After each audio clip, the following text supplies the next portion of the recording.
सुनेंगे। हेलो दोस्तों, नमस्कार, जोहार आप सभी को। तो चलिए, अपने अपने ज़िंदगी में मस्त होंगे, स्वस्थ होंगे, हम भी अपने ज़िंदगी में मस्त स्वस्थ है। तो चलिए आज का ब्लॉग वीडियो स्टार्ट करते हैं। तो जैसे कि आप लोगों को पता होगा कि भारत का संविधान लिखे हैं बाबा साहेब डॉक्टर भीमराव अम्बेडकर लिखे हैं। तो उसी तरह हमारे झारखंड और भारत में भी काफ़ी धूमधाम से ये भीमराव अम्बेडकर जयंती मनाया जाता है, जो कि आप लोग को भी पता होगा। ठीक है, तो आज इसी तरह हमारे गांव में भी मनाया जा रहा है, जो कि काफ़ी धूमधाम से मनाया जाएगा।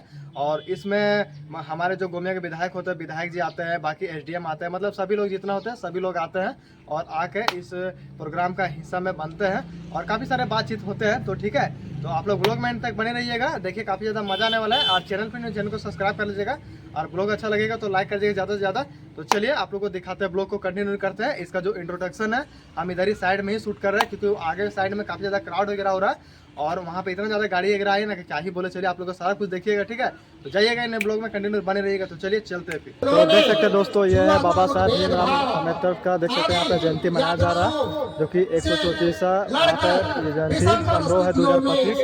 यहाँ पे देख पा रहे हैं सभी लोग आए हैं। योगेंद्र प्रसाद जो कि हमारे गोमिया के विधायक है और एसडीएस साहब सब सभी को आए, देख सकते हैं कितना सारा भीड़ है यहाँ पे और भाषण वगैरह दे रहे हैं पूरा, देख सकते हैं। ये देखिए उनका कमांडो भी आया है इधर, देख सकते हैं बगल में। परिस्थिति में इनको शिक्षा प्राप्त करने में जिन मुश्किलों में कहा, और यह सही बात है। ये छोटा सा गोमिया पंचायत के अंदर गोमिया के बेलाटांड गांव में यहाँ एक गरीब का बच्चा, एक मजदूर का बच्चा बड़े पद पर, दरोगा के पद पर आए हैं, इंजीनियर के पद पर आए हैं।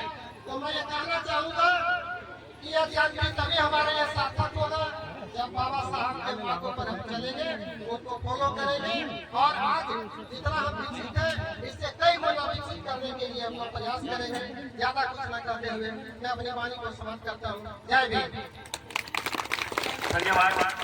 मंत्री जी से आग्रह है कि थोड़ा सा क्षमा चाहते हुए बच्चे गाना गावे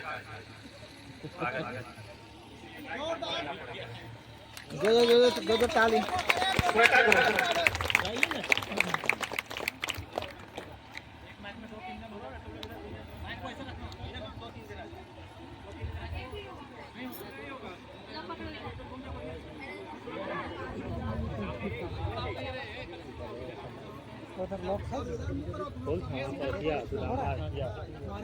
आइए सर। अरे आप ही कैमरामैन दिक्कत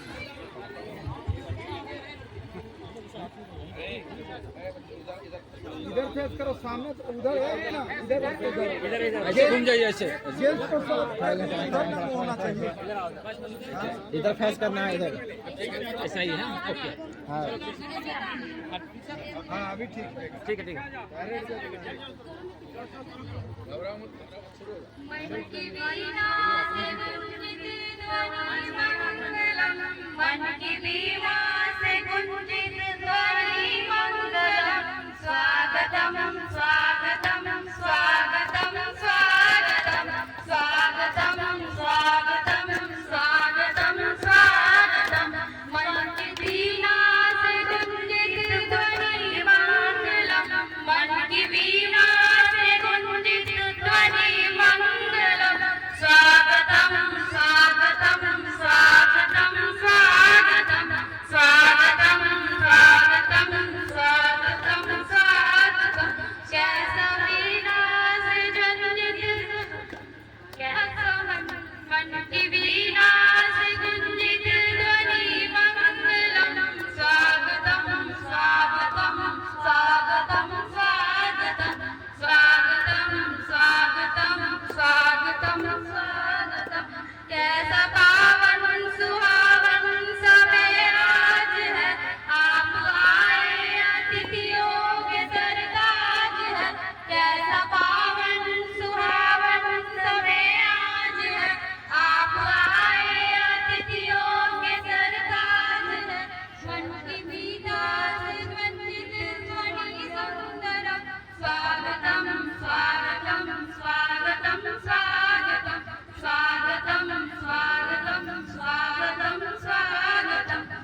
बहुत धन्यवाद बच्चियों हेलो को। हेलो और थोड़ा सा हम भी बोलना चाहते हैं, बच्ची लोग हमको उपाय करनी है।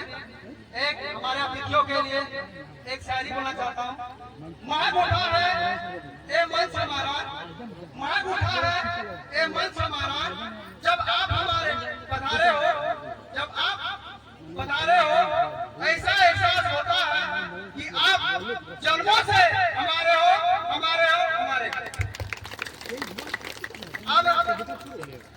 माननीय मंत्री जी को मैं आमंत्रित करूंगा, क्योंकि सर को जाना है, बहुत ही समय लेकर आए हुए सर आए और दो शब्द रखें। वही सब नहीं सर बोले दो शब्द आप सब चीज रख सकते हैं सर। मैंने आकाश और धरती और आकाश दोनों के बीच में चीज रखा हुआ है। धन्यवाद सर, स्वागत है आपका। Doctor Bhimrao hello hello doctor Bhimrao Ambedkar ji के 134वें जयंती समारोह के अवसर पर कार्यक्रम का संचालन कर रहे हैं आदरणीय सुरेंद्र रविदास जी। इस कार्यक्रम में शिरकत कर रहे हैं हमारे अनुमंडल पदाधिकारी, मंचासीन हमारे प्रखंड के प्रखंड विकास पदाधिकारी, गोमिया प्रखंड के अंचलाधिकारी, थाना प्रभारी जी, इस क्षेत्र के मुखिया आदरणीय बलराम जी, अध्यक्ष गिरधारी रविदास जी, सचिव बसंत रविदास जी, अमित पासवान जी, सुरेंद्र रविदास जी, शिक्षक मदन रविदास जी, दिलेश्वर रविदास जी, आदरणीय बद्री पासवान जी, विनोद जाजू जी, गंदोरी राम जी, रंजीत कुमार जी, गोविंद जी और यहाँ पर उपस्थित इस गांव के सम्मानित हमारे अभिभावक लोग, सम्मानित युवा साथी, हमारे महिला दीदी लोग और इस कमेटी के तमाम पदाधिकारी और सदस्यगण, प्रेस मीडिया के साथियों, सर्वप्रथम आप सबको आदर करते हैं, स्वागत के साथ जोहार करते हैं। और हम आभार भी व्यक्त करना चाहेंगे डॉक्टर भीमराव अम्बेडकर कमेटी के तमाम पदाधिकारी और सदस्यों का, क्या इस पुण्य कार्य में ऐसे अवसर में हमको आने का आपने अवसर प्रदान किया, इसलिए कमेटी का हम ढेर सारी आभार व्यक्त और धन्यवाद दोनों व्यक्त करना चाहते हैं। क्योंकि बेलाटांड कोई सहज और स्वाभाविक धरती नहीं है, इसकी पहचान कोई सहज और स्वाभाविक धरती के रूप में नहीं होता, स्वाभाविक गांव के रूप में नहीं होता। अंतिम व्यक्ति कि लोग यहाँ रह करके संघर्ष करके आज अपनी पहचान को बेलाटांड के रूप में बनाया। क्योंकि बेलाटांड को कोई मैं 1-2 सालों से नहीं जानता हूँ, मैं 20 वर्षों से इस बेलाटांड को बहुत नजदीक से हम लोग देखे हैं। इनकी संघर्ष की गाथा को भी हमने सुना है, देखा भी है कि जिस तरह से सामाजिक कार्यों में लोग संगठित होकर के, एकत्रित होकर के, संगठित होकर के एक विचारधारा में बाबा साहब के सिद्धांतों और विचारों पर चलकर ही आज अपने गांव का पहचान, मान और सम्मान भी बढ़ाने का काम किया इस बेलाटांड के नौजवानों ने। अपने पूर्वजों को आदर्श मान करके, अपने अभिभावकों का आदर्श मान करके, उनके पद चिन्हों पर चल के आज बेलाटांड को सजाने और संवारने में कोई कसर नहीं छोड़ा है। और इसलिए हमने कहा कि बेलाटांड और स्वाभाविक धरती और स्वाभाविक गांव नहीं रहा है। क्योंकि जिस बाबा साहब के जयंती के अवसर पर आज हम लोग सब एकत्रित हुए हैं, आज हमें बड़ा गर्व और फख्र से हम बार-बार इस बात को कह सकते हैं, दोहराते भी हैं कि शायद बाबा साहब नहीं रहते, हम भी यहाँ नहीं रहते, और शायद गांव के लोग यहाँ जो दरोगा बना है, शिक्षक बना है, शायद आज हमारे बीच में एसडीएम और सीओ जो बैठे हैं, शायद इस जगह पर हासिल नहीं हो पाते, शायद वह सम्मान इनको नहीं मिल पाता, शायद वह जगह इनको नहीं दिया जाता। आज ये बाबा साहब का ही देन है कि हमको जीना सिखाया, हमको पढ़ना सिखाया, हमको लड़ना सिखाया, हमको अपने अधिकार पाने के लिए और हम कैसे अपने जीवन को गाड़ी को आगे बढ़ाएं, उसके लिए बाबा साहब के और बाबा साहब के उद्देश्यों, उनके विचारों से, उनके संविधान से आज हमको अधिकार प्राप्त हुआ। नहीं तो ये मनोवादी लोग जो कहते हैं कि अभी बार बार कह रहे थे मनोवादी के लोग शायद आपको अंतिम पादान में भी बैठने का अवसर आप लोग को प्रदान नहीं होता, शायद नहीं होता। इसलिए तमाम लोगों को खास करके हम बेटियों से कहेंगे, जब बेटियां यहाँ स्वागत गान गा रही थी, बेटियों से कहेंगे, महिलाओं से कहेंगे, क्या जिस तरह संघर्ष के बदौलत अपनी पहचान को आपने यहाँ तक पहुँचाया है, जिस संघर्ष के बदौलत अपने आपने रोजी रोटी अपने अधिकार को पाया है, इस संघर्ष को जारी रखना। जिस दिन आप संघर्ष छोड़ोगे, जिस दिन संगठित नहीं रहोगे, उस दिन शायद फिर अपने अधिकार को, आपका अधिकार को छीनने का लोग प्रयास करेंगे। सावधान रहिए। और मैंने इसलिए कहा इस विषय को लेकर के, क्या जो बेटियां, छोटी छोटी बेटियां हैं, जो माँ बाप उनके प्रति जो सपना देखा है, और माँ बाप अपने बच्चों के प्रति सपना देखता है, अपने भूखे रहता है, प्यासे रहता है, और अपने बच्चों को लालन पालन बेहतर रूप से करता है, पढ़ाता लिखाता है, और एक उनके आंखों में आंखें डाल करके एक सपना देखता है, क्या हमारी बेटी, हम जो मेहनत कर रहे हैं, हमारी बेटी कोई बड़े पदाधिकारी बने, कोई सरकारी पद पर काबिज हो। ये सपना हर माँ बाप अपने बच्चों के प्रति देखता है, ताकि अपने माँ बाप के खुशियों को, बच्चे को बच्चे भी और बच्चियां भी अपने माँ बाप के खुशियों को स्थापित करने के लिए बच्चे और बच्चियां भी मेहनत करते हैं, उनके बेटा और बेटियां भी मेहनत करता है। बस मेरा आग्रह होगा, एक आदर्श मान करके, एक विचारधारा समझ करके, एक सिद्धांत पर चल करके, और वह सिद्धांत और वह विचारधारा बाबा साहब का है, दूसरा कोई सिद्धांत और विचारधारा नहीं होगा। बाबा साहब के आदर्श और उनके विचारधारा पर चलकर ही आपने जो सपना अपने बच्चों के प्रति देखा है, वह सफल होता नजर आएगा, वह सफल होगा। दूसरा कोई रास्ता, दूसरा कोई मूल मंत्र नहीं है। बाबा साहब ऐसा जिन विपरीत परिस्थितियों में संघर्ष करके, जिन विपरीत परिस्थितियों में पढ़ करके, जिन विपरीत परिस्थितियों और जो विपरीत हालात में समझौता करके, बाबा साहब ने कभी अपना सर नहीं झुकाया। बाबा साहब ने संघर्ष का रास्ता चुना। बाबा साहब विपरीत परिस्थितियों में रह करके इनकी गाथा को आपने पढ़ा होगा। बाबा साहब के माता पिता क्या करते थे, दिन रात की मजदूरी करते थे, और मजदूरी करने के बाद भी अपने बच्चों के लिए उन्होंने सपना देखा, और आज इस जगह पर पहुंच गए बाबा साहब कि आज हमको जीने खाने का सबका अधिकार के साथ साथ पूरे विश्व का पूजनीय और शिक्षणीय नेता बन करके उस समय उभर करके सामने आए, एक महापुरुष के रूप में सामने आएंगे। पूरा विश्व इनको जानने, पहचानने और इनका पूरा विश्व इनके आदर्शों पर चलने का लिए कटिबद्ध हो गया। इसलिए मेरे बच्चों और खास करके उनके माता पिता को कहेंगे, क्या दूसरा कोई रास्ता नहीं है, एक रास्ता, एक विकल्प, एक संकल्प, और वह बाबा साहब का सिद्धांत, दूसरा कुछ नहीं। और उसी विषयों पर, उसी पथ चिन्हों पर चल के, उसी रास्तों पर चल करके हम भी यहाँ पहुंचे, मंचा से सब लोग यहाँ पहुंचे, सबका हक अधिकार मिला है।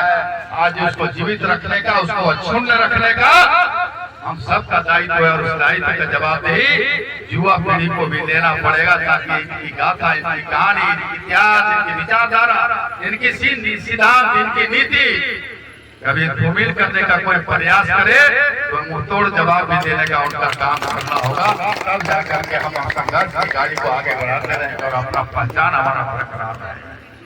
कई कमेटी के लोग कह रहे थे कि ये बाबा साहब के यहाँ आदम तक प्रतिभा लगना चाहिए। मैं अपने कार्यकाल में गोंदिया विधानसभा के 20 वर्षों के कार्यकाल में कई जगहों में बाबा साहब की प्रतिमा को स्थापित हमने किया है। अभी हाल फिलहाल में अभी सुंदरीकरण हम चतुर्चक्री में किए हैं, बड़की पूना में किए हैं। आपकी मन को पीड़ा तकलीफ, आपकी मन को भी पीड़ा तकलीफ हम नहीं पहुंचाएंगे, बशर्ते एक शर्त है कि जमीन का कोई विवाद हो तो निपटारा आपको करना है, और जितना बड़ा आदमकद प्रतिज्ञा लगाना है वह तैयार हमारी है, हम तैयारी करेंगे। और प्रतिमा आपके अनुरूप जहाँ पर आप चाहेंगे, जिस जगह पर आप चाहेंगे, जिस रूप में चाहेंगे, उस रूप में बाबा साहब की प्रतिमा लगेगा, ताकि गांव के लोग चौराहे में निकले, चाहे वह किसी जाति धर्म का हो, बाबा साहब के एक बार चेहरा देखे और उनके पीछे इतिहास को पढ़े, ताकि अपने जीवन में उसको ऊर्जा मिले, ताकत मिले और उस नीति और सिद्धांतों पर चल करके एक मंजिल मिले। इन्हें कामना के साथ, इन्हें विश्वास के साथ हम आपसे आग्रह करेंगे कि आप अति शीघ्र जमीन चिन्हित करके दीजिएगा। उस जगह पर बाबा साहब की आदमकद प्रतिमा लगेगी, उसका सौंदर्यीकरण भी हम करेंगे। यह कमेटी को हम गांव वालों को विश्वास दिलाना चाहते हैं। दूसरा, कमेटी के लोग कह रहे थे विधायक बनने के बाद 4 महीना हो गया, 4 महीने के बाद पहली बार आया, लेकिन पहली बार जरूर आया, लेकिन हृदय और मन आपके बीच में रहता है। और मैं जितना 20 सालों में इस गांव में आया हूँ, सब नेता मिलकर उस गांव का समय नहीं आया होगा जितना मैं अकेले इस गांव में आया। 20 सालों में जितना मैं अकेले आया हूँ, जितने जनप्रतिनिधि बने और जो बनने के आतुर है, सब मिल करके उतना बार नहीं आऊंगा जितना मैं अकेले बेला कांड में आया हूँ। और हर सुख दुख में आपके लिए खड़ा रहा हूँ, आगे भी खड़ा रहूंगा, एक सेवक के रूप में आपकी सेवा करता रहूंगा। इन्हीं बातों के साथ आप सबों को एक बार आदर, स्वागत और कमेटी के लोगों को धन्यवाद देते हुए अपनी बातों को समाप्त करते हैं। सबको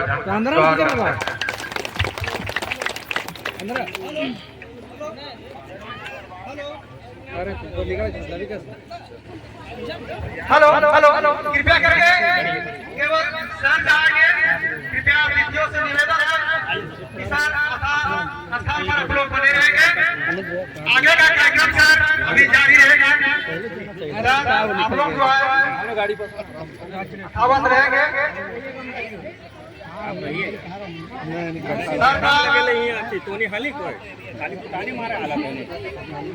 बहुत ही जरूरी काम था, इसलिए सर को जाना पड़ा। बाकी आप लोग सभी से निवेदन है कि अपने स्थान पर बने रहेंगे।